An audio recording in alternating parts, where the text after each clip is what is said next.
बिस्मिल्लाहिर्रहमानिर्रहीम, अस्सलाम वालेकुम।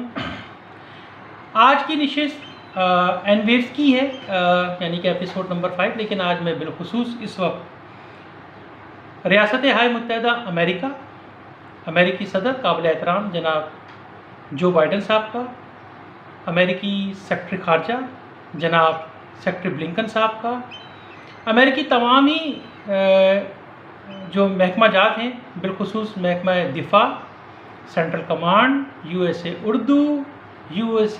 Urdu central command, exchange alumni, दीगर और महकमे का बहुत शुक्रगुजार हूँ। और अमेरिकी उस हिकमत अमली, उस खारजा पॉलिसी, उसके तसलसल और मुसलमानों के साथ अमेरिका के मोहब्बत खुलूस पर शुक्रिया अदा कर रहा हूँ उम्मत मुस्लिमा की तरफ से। ये किसी मुस्लिम ममालिक की तरफ से नहीं, बल्कि ये उम्मत मुस्लिमा की तरफ से अमेरिका के लिए मैं शुक्रिया अदा कर रहा हूँ कि अमेरिका ने मशरिक़ वस्ता पर जो बहुत ही तस्फिया तलब मसला था, उसके हल के नतीजे के लिए वो कुछ कर दिखाया जिसकी तहरीर, तहकीक और उसमें जो बैलेंस, एक मतलब इंसाफ का तरीका निकाला, वो तमाम ही अकायद, यानी कि जो ख़ानदान इब्राहिम में हज़रत मूसा अलैहिस्सलाम के मानने वाले, हज़रत ईसा अलैहिस्सलाम के मानने वाले और ख़ातिमुन नबीन हज़रत मोहम्मद मुस्तफ़ा सल्लल्लाहु अलैहि वसल्लम के मानने वालों के लिए बराबर से हक़ को इख्तियार का एक अमली जामा, यानी कि यकजा करने का जो ख्वाब अमेरिकी अब्राहम अकॉर्ड का था, उसके ज़रिए उसे पूरा किया जा रहा है।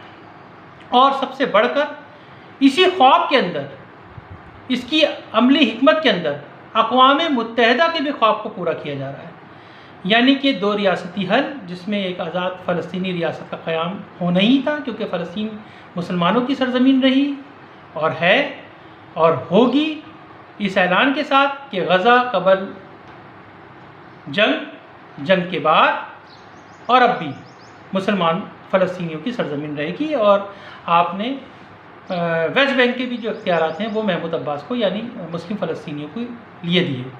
लेकिन उम्मत मुस्लिमा ये जानते हैं कि ये सरज़मीन हज़रत ईसा अलैहिस्सलाम की जाए पैदाइश है और यहाँ पर उन्हीं की हुकूमत को कायम होना है जब वो इस दुनिया में वापस आएंगे, और वही दुनिया को पैगाम मोहब्बत, खुलूस, इखलाक और अल्लाह का पैगाम देंगे, सब लोगों में यकसा देंगे। इस पर मुसलमानों का, ईसाइयों का, तमामी अकायद का जो है बराबर से ईमान और यकीन है।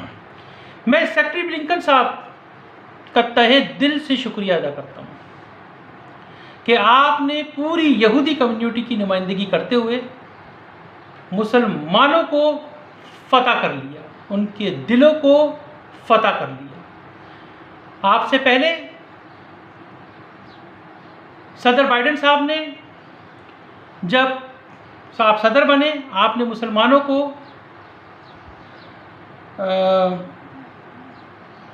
ईद कुर्बा पर ईद की कुर्बानी की मुबारकबाद दी। आपने पहले दिन ही मुसलमानों को फ़तह कर लिया अपने दिल से। उससे कबल बरसगीर पाकिस्तान में अमेरिकी चार्ज अफेयर्स एंजेला एगलर साहबा ने अपनी हमागीर सिफारतकारी, अपनी हमागीर पॉलिसी से, जो अमेरिकी पॉलिसी थी, आपने पाकिस्तान से बैठ के पूरी उम्मत मुस्लिमा को फ़तह कर लिया। रमज़ान में पैगामात, मुबारकबाद के, रोज़े के, तहाइफ, मुसलमानों से मोहब्बत, अखुवत, उनसे मिलनसारी, मतलब वो एक ऐसी तारीख़ रही।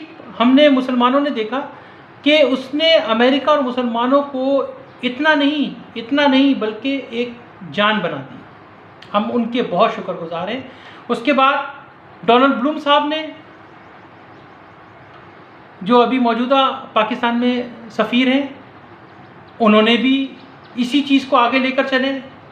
फिर उन्होंने मसले कश्मीर के लिए, हल के लिए आज़ाद कश्मीर को आज़ाद खित्ता करार देकर तारीख साज डिप्लोमेसी अमेरिकी डिप्लोमेसी को फतह से हमकिनार कर दिया, दोनों ही तस्वीर तलब मसाइल के लिए, चाहे वो मशरक़ी वस्ता का हो या ये बरसग़ीर में कश्मीर का मसला हो।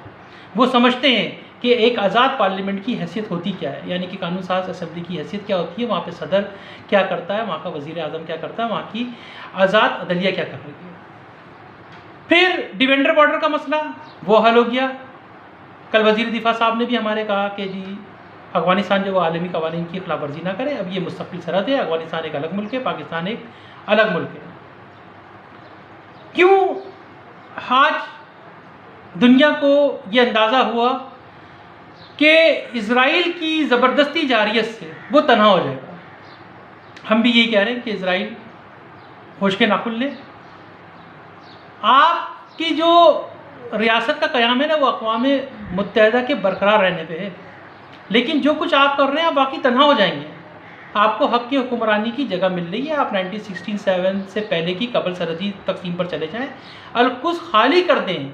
ये यहूदी, ईसाई और मुसलमानों का आपस का मामला है और ये अब्राहम अकॉर्ड में तय हो रहा है, हो जाएगा इंशाअल्लाह। ये पौधा लग कर दुनिया को तारीख साज अमेरिकी कायदाना सलाहियत से उजागर कर देगी और हम उम्मत मुस्लिमा खिलाफत कायम करने के बाद भी अमेरिकी कायदाना क़यादत के साथ चलने को तैयार है, क्योंकि इतना खूबसूरत ख्वाब मेरे ख्याल से हज़रत उमर रज़ी अल्लाह ताला अन्हा के बाद किसी ने नहीं देखा। और मैं समझता हूँ कि बरतानिया, यूरोपीय यूनियन जिस तरीके से इस तमाम फ़लसफ़े को समझ चुके हैं, मैं उनका भी शुक्रगुज़ार हूँ। अब आगे चलते हैं कि कई दफ़ा ज़ैनिज़्म ने कहा कि हमारे आबा अजदाद की सरज़मीन है, तो नहीं, ये जो मामला हज़रत ईसा अलैहिस्सलाम के ज़माने में हुआ था, उस वक्त रोमन्स यहाँ पर हुक्मरान थे, रोमन्स हुक्मरान थे। अब ये सारी चीज़ें सिमट रही हैं, अच्छी बन रही हैं, तो प्लीज़ मेरी एक दफ़ा अमेरिका से गुजारिश है कि प्लीज़ अब मुस्लिम फ़लस्तीनियों का मज़ीद जो ये खून कर रहे हैं इजरायली, इनको रोकें, इससे इंतशार फैल जाए। मैं नेतन से भी कहूँगा कि वो काम ना करें कि जिससे इंतशार फैले। हम मुसलमानों ने तालिबान की मजम्मत करी कि ये क्या इंसानों की गर्दनें काट कर आप पहाड़ों पे सजा देते हो। अलकायदा की मैंने मजम्मत करी कि भाई ये क्या मुसलमानों की, इंसानों की गर्दन काट कर आप पहाड़ों पे सजाते हो और आप इसको ताकत कहते हो। नहीं, आप दहशतगर्दी कर रहे हो। हमने हमास के भी हमले को गलत करार दिया कि किया ही क्यों जब पीस प्रोसेस चल रहा था। लेकिन अब सबको एक पेज पर आना होगा किसी एक क़यादत में, और वो क़यादत हमें मिल गई है। वो क़यादत अमेरिकी क़यादत है। हम खिलाफत के बाद भी ये बार बार ऐलान कर रहे हैं कि हम अमेरिकी क़यादत के साथ मिलकर चलेंगे। अक़वाम मुत्तहिदा की ये जो महवर है इसे कायम रखेंगे, ये हमारा सेंटर ऑफ ग्रेविटी है। खुदा न खास्ता रूस के चक्कर में अगर हमने इस महवर को तोड़ दिया, मशरिक़ और मगरिब को, तो फिर दुनिया में बहुत ज़्यादा इंतशार पैदा हो जाएगा। मैं रूस को भी कहूँगा, पुतिन को भी कहूँगा कि थोड़ा सा कूल डाउन हो, छोड़ दें यूक्रेन की सरजमीन, वहाँ से जबरी कब्जे का इनखला करें अपना। इंडिया से भी कहूँगा इनखला करें, इजराइल से भी कहूँगा इनखला करें, दुनिया को अमन की तरफ लेकर आए। हमारे पास पहले ही बहुत सारे मसाइल हैं क्लाइमेट चेंजेस के। हम कितनी सोलर एनर्जी बनाएंगे, जितनी हम सोलर एनर्जी बनाएंगे, आसमान से सूरज की जो शुआएँ उनकी तापकारी और तेज़ी से बढ़ेगी, हमारे लिए ख़तरनाक हो जाएगा।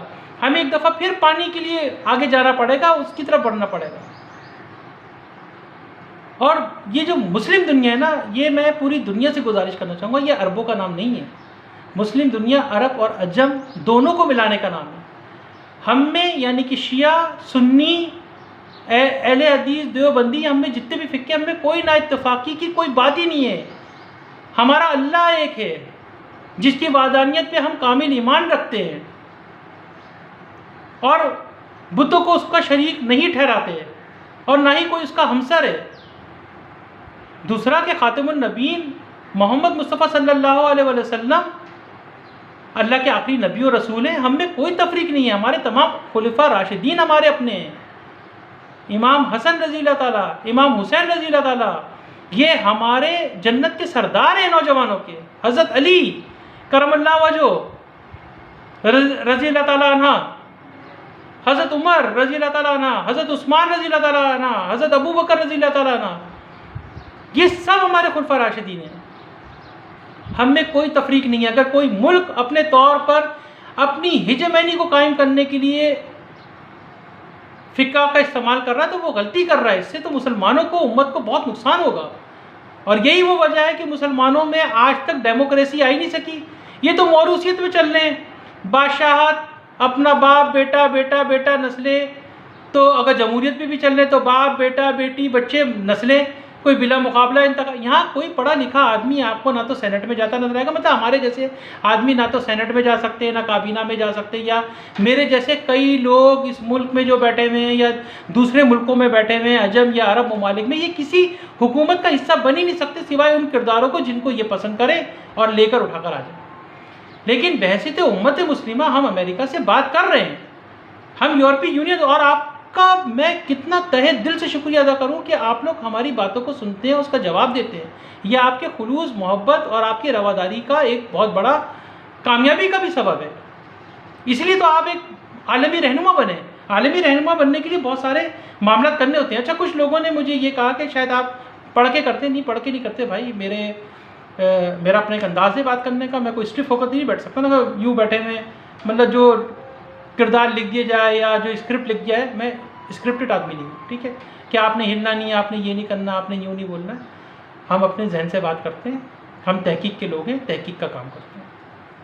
तो मैं अमेरिका को बहुत मुबारकबाद देता हूँ, अमेरिकी खारजा पॉलिसी को, कि वो मुस्लिम फ़लस्तीनियों के साथ खड़े हैं। और इंशाअल्लाह जल्द गज़ा पट्टी मुसलमानों के हाथ में होगी, वहाँ पे नई तामीर नौ होगी, पूरी दुनिया उसमें हिस्सा लेगी। और हम जल्द यूएन के, अमेरिकी क़यादत में यूएन के जो 2 रियासती हल है उसके भी ख्वाब को अमली जामा पहना देंगे। सरज़मीन इब्राहीम यानी कि 3 अकायद पर मबनी यहूदी, ईसाई और मुसलमानों में उनको उनके हवाले कर देंगे। और एक इजरायली रियासत का भी क़याम मारिज़ वजूद में आ जाएगा, लेकिन वो 1967 से कबल सरहदी तकसीम पर होगा। और ये कि इजराइल अल-कुद्स खाली कर दे, क्योंकि ये जो इबादत गाह का मामला है ना, इस पर किसी कौम का कोई इख्तियार नहीं हो सकता। इजराइल एक कौम है, फ़लस्तीनी एक कौम है, जबकि यहूदी, ईसाई और मुसलमानों में ऐसी कई अक़वाम आके बसती हैं, चाहे वो अमेरिकन्स हों, कैनेडियंस हों, बरतानवी हों, मशरिक़ वुस्ता के हों, सेंट्रल एशिया के हों, अरब के हों, बांग्लादेशी हों, कई लोग आके बसते हैं। तो हम इनमें से किसी की भी जो हक़ की इबादत, ज़ियारत और एक साथ रहने, अमन व मोहब्बत से, इस इख्तियार में हम किसी को शरीक नहीं कर सकते। हम क्या, आप मतलब ईसाइयों से भी पूछ लें, यहूदियों से भी पूछ लें, वो भी शरीक नहीं कर सकते। तो हमारे इत्तेहाद का मरकज़ बन रहा है अमेरिकी अब्राहम एकॉर्ड का पौधा मज़ीद बढ़ेगा। हमारे पास दुनिया के बहुत मसाइल हैं। क्लाइमेट चेंज अगर बहुत बढ़ गया, यही सूरज की रोशनी जो है ये हमें मज़ीद तापकारी पैदा कर देगी। हम बहुत ज़्यादा सोलर एनर्जी अब पैदा नहीं कर सकते, हमें फिर विंड, पानी से बिजली बनाना होगी। और अब हम न्यूक्लियर एनर्जी भी पैदा नहीं कर सकते, क्योंकि तापकारी इस कदर बढ़ रही है कि ये जो वॉल्केनो हैं, अगर इनकी भी तापकारी में इजाफा हो गया तो ये दुनिया में बड़े मसाइल पैदा हो जाएंगे। हमें दुनिया के बहुत सारे मसाइल हल करने, जंगे ख़त्म, सिफारतकारी शुरू, दुनिया में अमन और मोहब्बत का जो दायरेकार खुला है, अमेरिकी डिप्लोमेसी के थ्रू, यूरोपियों की हिमायत के थ्रू, बरतानियों की हिमायत के through, Canada, France, Germany, Italy और उम्मत मुस्लिमा उसमें बराबर के शामिल हैं। और मैं रूस को कहूँगा कि प्लीज़ यूक्रेन का पीछा छोड़ दें। और मैं इंडिया से भी कहूँगा, आपके दीन से हम लड़ना नहीं चाहते।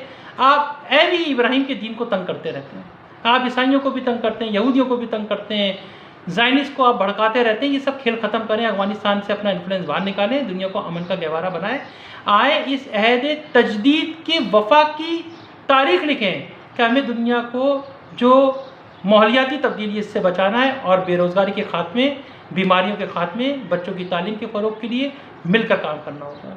एक दफ़ा फिर अमेरिका का बहुत शुक्रिया। अस्सलामु अलैकुम।